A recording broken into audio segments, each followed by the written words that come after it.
The ice rings of Saturn glittered like diamond dust against the void, their pristine beauty masking an impossible truth.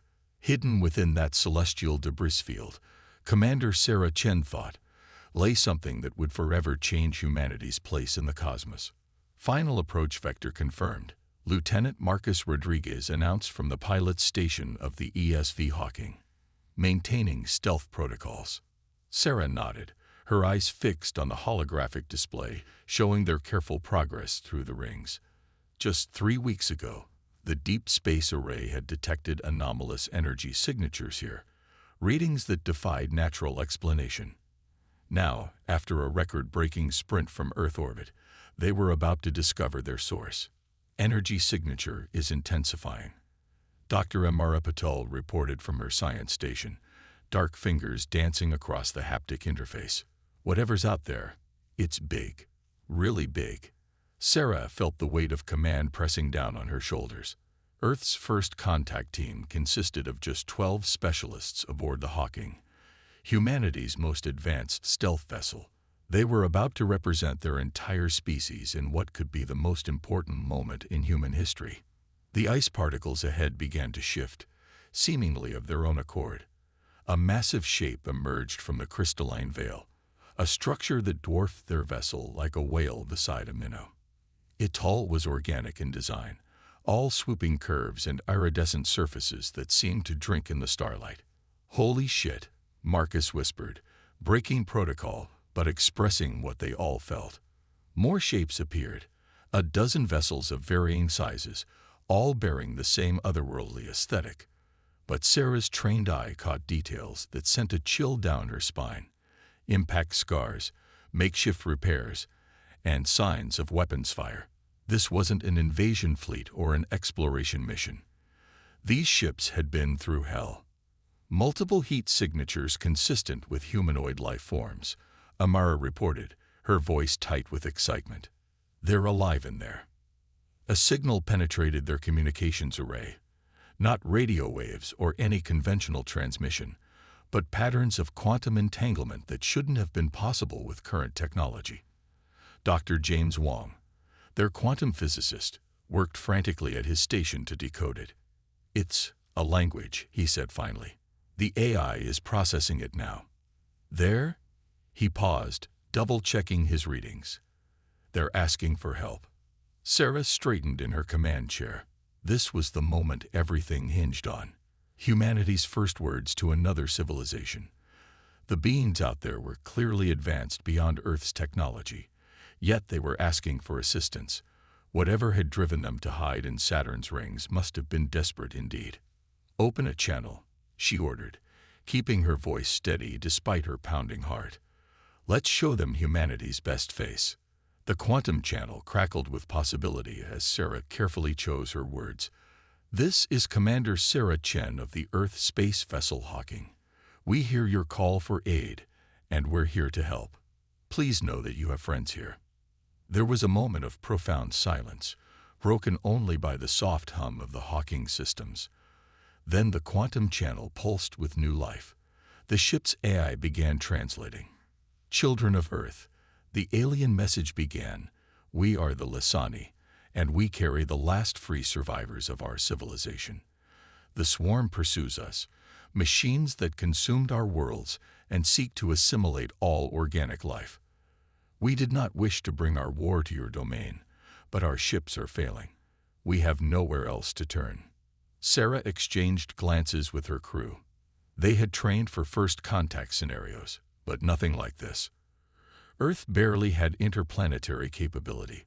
How could they possibly help against a threat that had overwhelmed a far more advanced civilization? But then Sarah remembered her history. Humanity had always found ways to survive, to adapt, to overcome impossible odds through innovation and sheer determination. Perhaps that was exactly what the Lysani needed, not just advanced technology, but the desperate creativity of a species that had clawed its way up from caves to the stars through raw ingenuity. "We'll need to contact Earth Command," she said finally. "But know this, humanity has faced extinction-level threats before. We're still here. And we'll do everything in our power to ensure your people survive as well. As the Hawking's crew began the monumental task of coordinating with their new allies, Sarah felt a fierce pride in her species. Humanity was about to be tested in ways they never imagined. But if there was one thing humans excelled at, it was beating impossible odds. The real question was, would Earth's ingenuity be enough against an enemy that had already conquered the stars? Earth's response to the Lysani refugees surpassed even Sarah's most optimistic expectations. Within days, a fleet of Earth's most advanced ships had assembled in Saturn's orbit, bringing with them the planet's brightest minds and most essential resources. The rings had become a hive of activity, with human vessels darting between the massive Lysani ships like pilot fish around whales. Inside the largest Lysani vessel, the Starweaver, Dr. Amara Patel stood before a wall of shifting light that served as the alien's primary engineering interface. Next to her, the Lysani chief engineer, Zurain, towered 3 meters tall, their crystalline body structure catching and refracting the ambient light in mesmerizing patterns. The quantum core is degrading faster than we anticipated, Zurain communicated through the newly refined translation matrix. Their voice carried harmonics that the human ear couldn't fully process, but the meaning was clear enough. Without a stable containment field, we have perhaps 3 Earth weeks before catastrophic failure. Amara nodded, her mind already racing through possibilities. The Lysani's technology was centuries ahead of humanity's, but it relied on principles that Earth scientists were only beginning to theorize about. Yet there was something about their engineering that nagged at her consciousness, a pattern she couldn't quite grasp. "Tell me again about the basic principles of your quantum containment," she asked, pulling up a holographic representation of Earth's most advanced particle physics models. "I want to compare it to something." As Zurain explained, Amara's eyes widened. "That's it," she exclaimed, startling the crystalline being. "Your quantum containment works on principles similar to our magnetic containment for fusion reactors, just at a vastly more sophisticated level. We might not be able to replicate your technology, but we could adapt ours to support it." Across the massive ship, similar breakthroughs were occurring.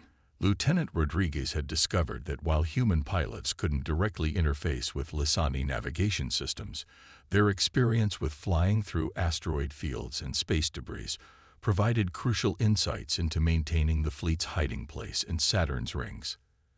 Dr. Wong found that his theoretical work on quantum entanglement communication, while primitive by Lysani standards, offered a fresh perspective on repairing their failing communications array. But it wasn't just technical exchanges that were building bridges between the two species. In the Starweaver's central gathering space, Sarah watched as human crew members shared meals with their Lysani counterparts.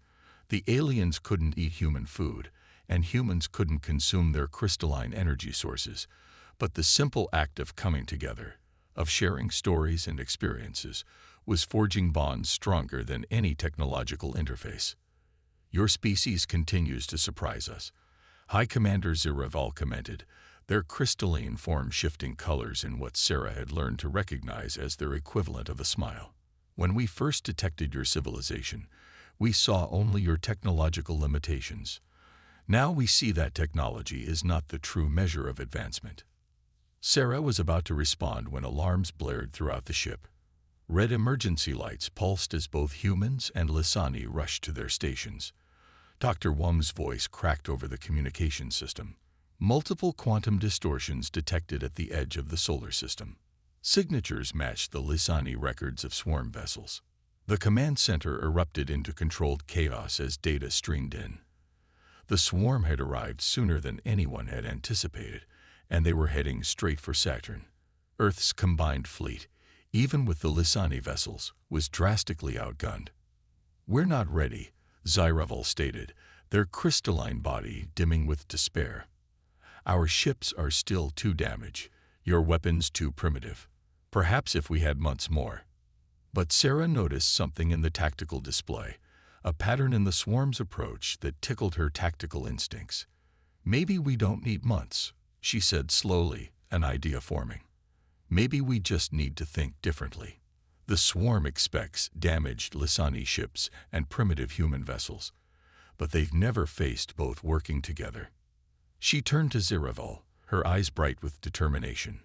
Your people have been running from the swarm for so long, you've only thought about survival. But we humans, we're pretty good at turning the tables when we're backed into a corner. And I think I know how we can use everything they think they know about both our species against them. As Sarah outlined her plan, she saw the colors in Ziravel's crystalline form shift from despair to cautious hope. It was crazy, dangerous, and depended on split-second timing and coordination between two very different species. In other words, it was exactly the kind of impossible solution that humanity specialized in. The only question was whether they could pull it all together before the swarm arrived, because if they failed, Earth would be the next world to fall to the machine's relentless advance. They called it impossible, Marcus muttered as he piloted the Hawking through Saturn's turbulent upper atmosphere. Pretty sure this counts as impossible. Sarah couldn't disagree. Their small fleet of Earth vessels was skimming the gas giant's atmosphere, using the planet's massive electromagnetic field to mask their signatures. Behind them, the Lissani ships waited in formation among the rings, their quantum cores pulsing with carefully modulated energy that, thanks to Amara's breakthroughs, would read as failing systems to the approaching swarm. The trap was set. Now they just had to hope the swarm would take the bait. Swarm fleet entering Saturn's orbital space, Dr. Wong reported, his voice tight with tension. 15 capital ships, multiple support vessels.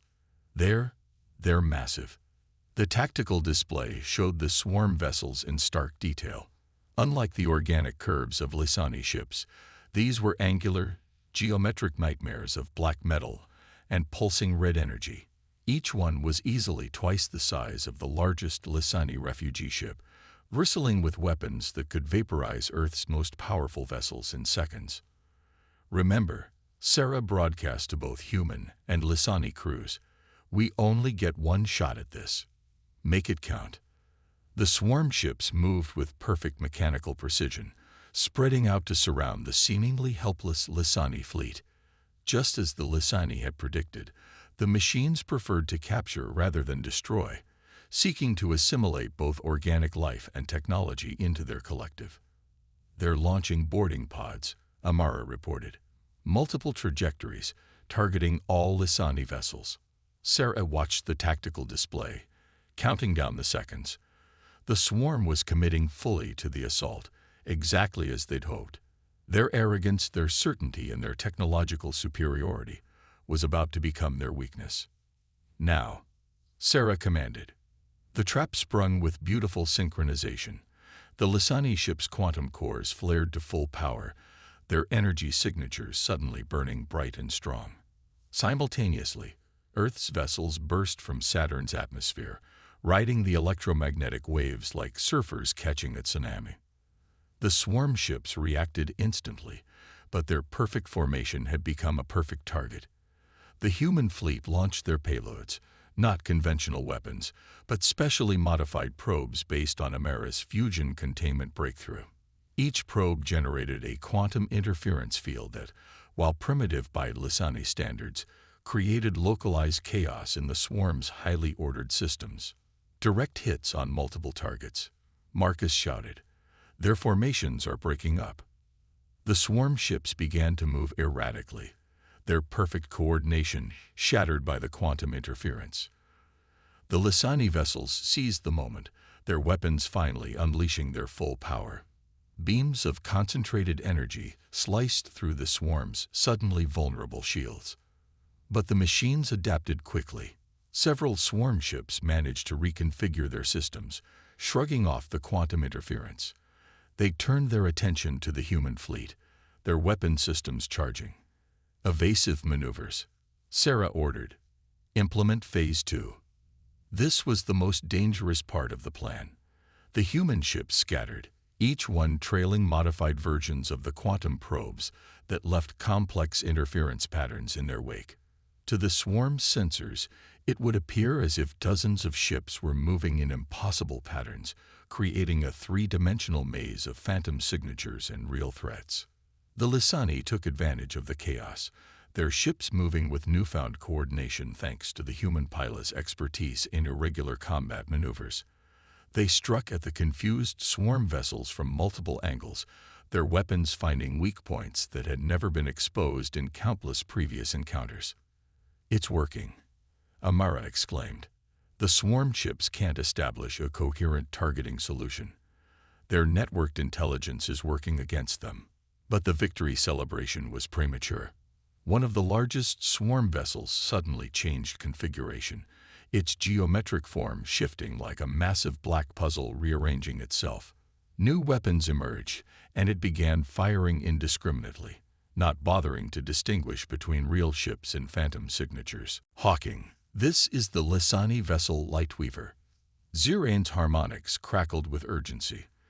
"That's a Nexus-class command ship, if it manages to re-establish control of the swarm fleet." The transmission cut off as a blast from the swarm command ship nearly vaporized the Lightweaver, its shields barely holding. Sarah watched in horror as more swarm ships began to undergo similar transformations. Their plan had hurt the swarm, but like any worthy opponent, they were adapting. "All ships, fall back to contingency positions," Sarah ordered, her mind racing. They had bloodied the swarm's nose, proved they weren't invincible. But now they needed something more, something the machines would never expect, because it went against all logic and reason. As she watched the tactical display, a desperate idea formed. The kind of idea that had probably gotten countless humans killed throughout history, but had also led to their greatest victories. "Amara," she called out, "remember that theoretical discussion we had about the quantum core's resonance with Saturn's magnetic field?" "Yes, but—" Amara's eyes widened as she realized what Sarah was suggesting. "Commander, that's completely untested. The mathematical models suggest it could tear a hole in spacetime itself." Sarah smiled grimly. "Exactly. And what better way to deal with enemies who think they can predict everything? This is either the bravest or the most foolish plan I've witnessed in 3 centuries of space warfare." High Commander Ziravol's crystalline form pulsed with a mixture of anxiety and admiration. "And yet, I find myself believing it might work." Sarah studied the holographic simulation one final time. The combined human and Lysani fleet had retreated deeper into Saturn's ring system, drawing the pursuing swarm ships into position. Every crew member, human and alien alike, knew their role in what would either be their finest moment or their last stand. "Dr. Wong, status of the quantum frequency modifications?" Sarah asked, her voice steady despite the stakes. "Synchronization across all Lysani vessels at 98%, he reported. The human ship's modified sensors are calibrated to ride the wave when it hits, though I should note again that ride the wave is a terribly optimistic way to describe surfing a quantum gravitational distortion." Amara's voice cut in from her station. "Commander, the swarm fleet is approaching optimal position. Their new configurations show increased shielding, but their energy signatures suggest they're still struggling with our interference patterns." Sarah took a deep breath. Their plan hinged on the one advantage humans had always possessed: the ability to do something so seemingly irrational that no logical opponent could predict it.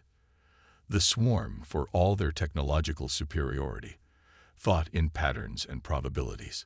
They wouldn't expect their prey to deliberately destabilize Saturn's magnetic field. "All ships, execute final positioning," Sarah ordered.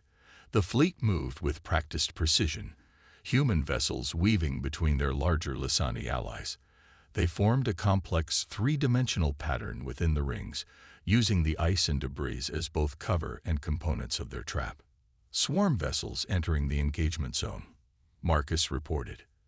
"They're moving more cautiously this time, learning from their mistakes." "Good." Sarah allowed herself a grim smile. "Let them think they've figured us out. Initiate Operation Gravity's Rainbow." The name had been Rodriguez's contribution, a reference to some ancient Earth novel. It felt appropriate for something this absurd and ambitious. The Lysani ship's quantum cores began to pulse in a carefully orchestrated sequence, each one generating waves that resonated with Saturn's natural magnetic field. The human vessels added their own contributions, their modified engines generating controlled destructions that amplified the effect. On the tactical display, the massive form of Saturn seemed to shiver. The rings rippled like water disturbed by a stone. The swarm ships paused their advance, their perfect formations holding as they attempted to analyze this unexpected phenomenon. "Energy readings are off the scale," Amara reported, her voice tense with concentration. "The quantum gravitational cascade is building faster than predicted. We need to time this perfectly." The swarm finally seemed to realize the danger. Their ships began to retreat, but the combined gravitational and quantum effects were already taking hold. Space itself appeared to twist around them, the light from distant stars bending in impossible ways. "Now," Sarah commanded, "all ships, execute breakaway maneuvers." The human and Lissani vessels fired their engines in precise sequence, using the growing gravitational distortion to sling themselves clear of the effect zone. Behind them, the swarm ships fought against forces their advanced technology had never been designed to counter. What happened next defied easy description. The space between Saturn's rings seemed to fold in on itself, creating a localized gravity well that caught the swarm fleet in its grasp. Their perfect geometric forms began to distort as the fundamental forces of the universe briefly rewrote themselves around them. "Gravitational singularity forming," Wang shouted. "But it's not stable. The quantum resonance is causing it to oscillate between states." Sarah watched in awe as the trap exceeded even their most optimistic projections. The swarm ships, caught in the fluctuating singularity, were being torn apart not by brute force, but by the very laws of physics turning against them. Their rigid logical structures couldn't adapt to space itself becoming illogical. But victory came with a price.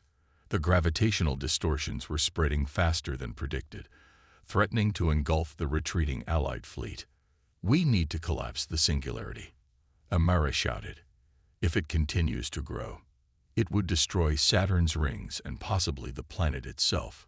Zyraval finished. "But the collapse must be precisely controlled, or the release of energy will destroy us all." Sarah looked at her crew, at the mixture of human determination and Lissani wisdom that had brought them this far. "Then we'll control it. Together. Because that's what our species do best. We take the impossible and make it work."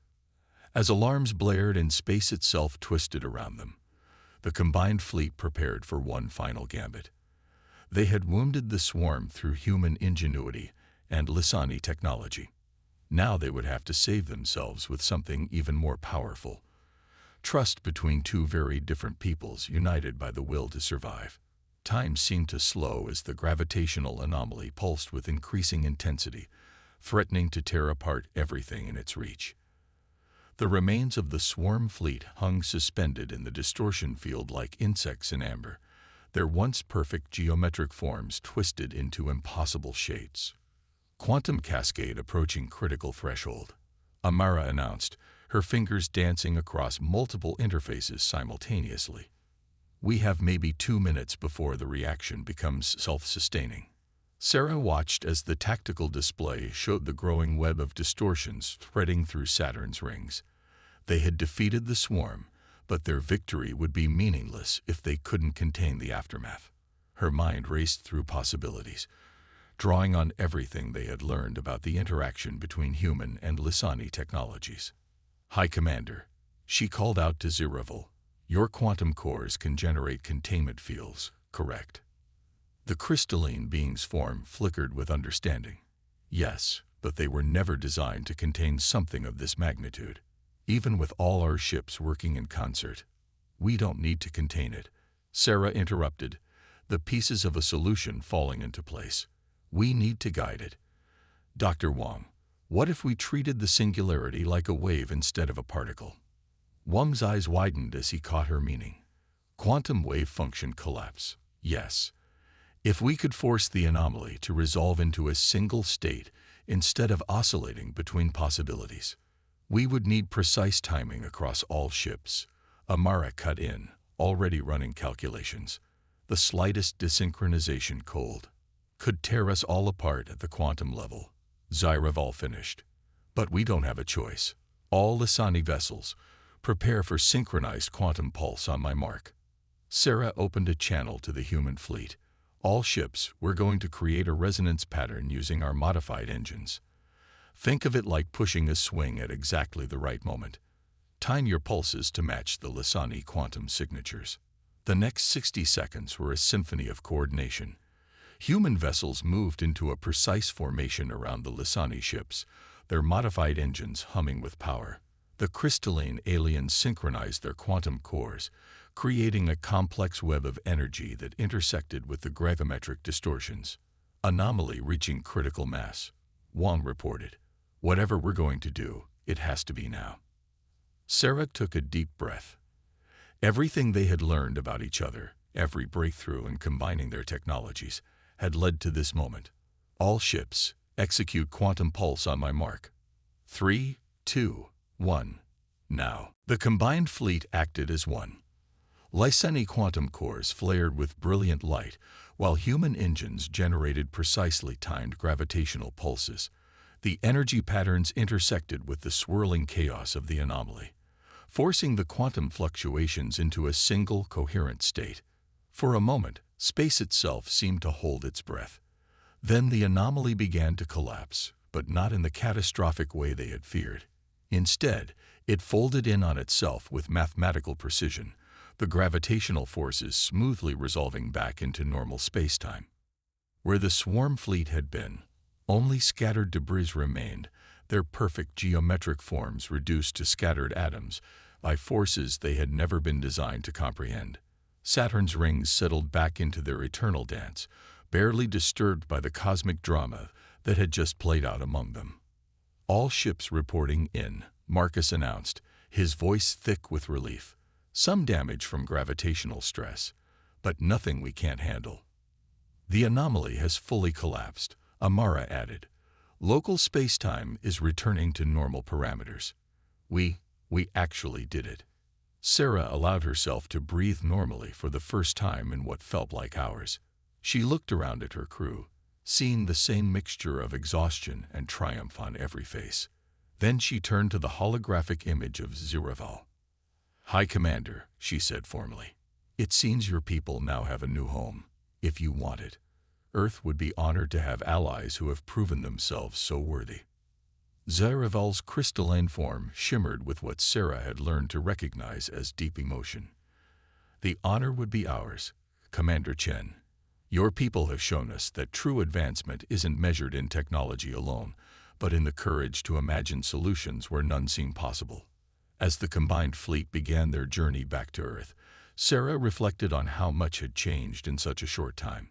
Humanity had gained powerful allies and proven themselves worthy of the cosmic stage. The Lissani had found not just refuge, but partners who could help them see their own technology in new ways. But most importantly, they had all learned that the greatest power in the universe wasn't advanced technology or perfect logic. It was the ability to trust, to adapt, and to believe in possibilities that no computer could calculate. The stars seemed somehow brighter as they traveled home, as if the universe itself was acknowledging that something remarkable had occurred in the shadow of Saturn. Humanity had faced its first major test among the stars and emerged stronger not through overwhelming force or superior technology, but through the uniquely human traits of creativity, determination, and the ability to find hope in the darkest moments. The swarm would likely return one day, adapted and stronger than before. But when they did, they would find not just humanity waiting for them, but a new alliance that combined the best of two civilizations. An alliance that had proven that the most powerful force in the universe was not the cold logic of machines, but the warm light of spirits brave enough to reach across the void and trust in each other.